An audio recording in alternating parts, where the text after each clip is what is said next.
네, 안녕하세요. 정보수의 땅 따먹기 정진관입니다. 오늘은 곧 테슬라 잡아먹습니다. 24년 하늘노선 스타트라는 제목으로 빠르게 한번 달려보도록 할 텐데, 오늘날 현대자동차가 땅 위를 선점하고 있죠. 그런데 앞으로 하늘 위도 선점할 예정입니다. 어떠한 내용인지 빠르게 살펴볼게요. 출발하겠습니다.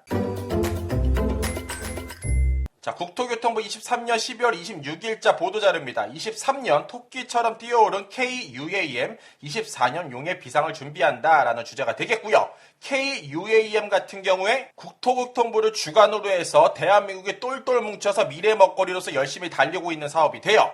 자, 이거를 23년도 같은 경우에는 여러 가지 제도적 기반을 마련했다면은 24년도에 본격적인 테스트, 25년도에 상용화를 목표로 열심히 달리고 있다고 하는 거예요. 자, 그런데 UAM 오늘날 한 번쯤은 들어보셨을 거라고 예상이 되는데 언제부터 운이 띄어졌나 살펴봤더니 2018년 10월달 미국 우버 항공사업 대표께서 이 단어를 처음 꺼냈고요.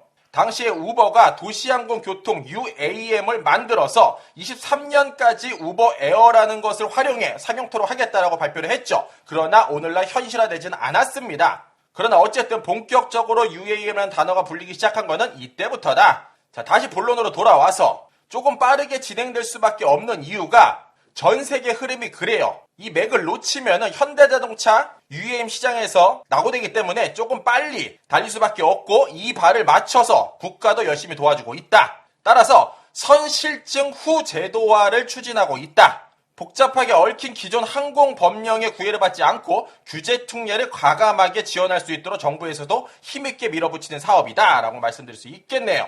따라서 올 한 해는 상용화 기틀을 마련하는 데 주안점으로 두겠다. 자, 올해부터 본격적으로 하늘 위에서 UAM이 날아다니는 것을 볼 수가 있을 것 같아요. 자, 가장 먼저 24년 8월부터 25년 3월까지 인천에 위치한 드론 시험 인증 센터로부터 계양신도시까지 이렇게 현대에서 만든 UAM이 날아다니시는 것을 볼 수가 있게 되고요. 자, 2단계로서 25년 4월부터 25년 5월까지 한강변을 날아다니기 시작을 할 거예요. 고향 킨텍스에서 출발해서 김포공항 찍고 여의도까지 날아가는 사업이 되고 이어서 강남 송파권역에서도 관찰이 됩니다. 잠실서부터 수서까지 이렇게 왔다 갔다 할 예정이죠. 따라서 1단계를 거쳐 2단계 24년 8월부터 25년 6월까지 준도심, 도심을 연결하는 실제로 날아다니는 UAM을 관찰할 수 있다. 요 하나하나 자세한 역사와 지번을 살펴보시려면은 10년 후 GTX 역세권보다 훨씬 더 비싸질 역세권, 땡땡 역세권이라고 정보수가 표현을 해봤습니다. 이 영상 보시면은 조금 더 자세히 아실 수 있고요.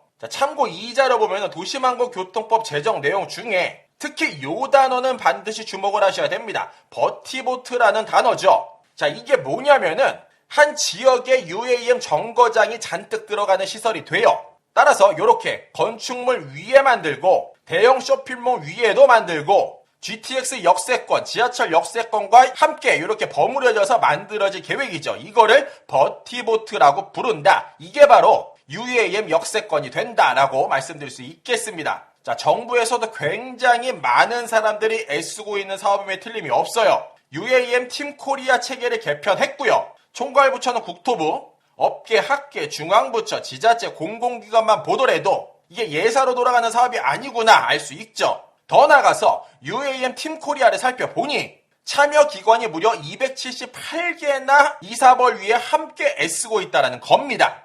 대한민국 국가에서 각종 규제 풀면서 시원하게 밀어붙이고 현대가 달라붙었고 법률적인 부분도 시원시원하게 빠르게 진행되고 있고 더 나아가서 국가에서도 예타급 기술로서 모든 것들이 하이패스예요. 문정부의 10대 국가전략 기술 프로젝트 중에 하나더라. 자, 그러면 우리나라가 왜 이렇게 이 UAM이라는 사업을 시원하게 밀어붙일 수밖에 없나? 결론은 돈이 된다는 건데, 자, 3사 통신만 하더라도 굉장히 큰 돈이 묶여져 있고요. 왜냐면 결국 시간이 지나면 UAM 같은 경우에는 자율주행으로 바뀔 수밖에 없어요.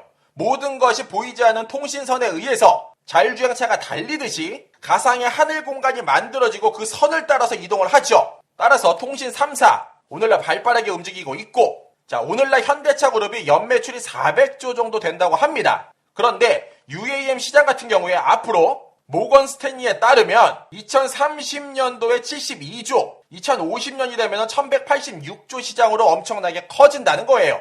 현대가 오늘날 전 세계에서 5위 시장을 자리하고 있죠. 이거를 좀 더 앞서 움직여서 모든 것들을 쟁취하고자 열심히 움직이고 있다. 자, 그런데 문제는 UAM 핵심 특허를 대한민국은 하나도 갖고 있지 않다. 따라서 법적인 제도 면에서 미흡함을 중앙정부에서 빠르게 시원하게 추진하고 있더라. 밀어붙이고 있더라. 도와주고 있더라. 자, 그렇다면 앞으로 만들어지는 3기 신도시 내에 UAM과 연계돼서 개발되는 곳이 있죠. 자, 가장 먼저 하남 교산이 되겠고요. 교산 신도시 토지 이용 계획을 살펴보면은 요 일대에 들어갈 것 같아요. 하남 드림휴게소 있는데 일대에 요러한 느낌으로 들어간다. 자, 이름은 하남 드림 환승형 복합 휴게시설로서 요 위에 UAM 기지 보이실 것 같아요. 3호선과도 연계해서 요렇게 만들어질 예정이다. 자, 다음으로 인천 계양도 들어갑니다. 계양 신도시 토지 이용 계획을 살펴보면은 요 아래쪽에 특별계획구역 1지구 2일대로 들어갈 예정이다 라고 말씀드릴 수 있겠습니다. 자, 여기 가운데 계양 신도시 나와 있고 빨간 색깔 나와 있는 이 부분 특별계획구역 1, 이 지역을 출발로 인천도 가고 고양도 가고 여의도도 가고 강남도 가고 송파도 가고 이러한 하늘길이 열려진다 라고 말씀드릴 수 있겠네요. 자, 마무리하겠습니다. 곧 테슬라 잡아먹습니다. 2024년 하늘노선 스타트라는 주제로 쭉 영상을 설명드렸는데 사실 GTX 노선이라는 게 오늘날 우리 눈에 보이기 시작을 해요. 그렇다 보니까 부동산 가격이 엄청나게 상승되는 모습을 봅니다. 그러나 GTX 처음에 운이 띄워졌던 게 2009년도예요. 따라서 UAM 아직 눈에 보이지 않고요. 이제 시작된 지 얼마 되지 않은 사업이에요. 그러나 앞으로 10년쯤 지나면 대한민국 거주시설뿐만 아니라 우리의 생활을 송두리째 바꿔놓을 만한 충분한 매력이 있다. 관심을 가져볼 만하다. 이렇게 말씀드리며 이 시간 마무리 토록 하겠습니다. 이상으로 정보수였습니다. 안녕.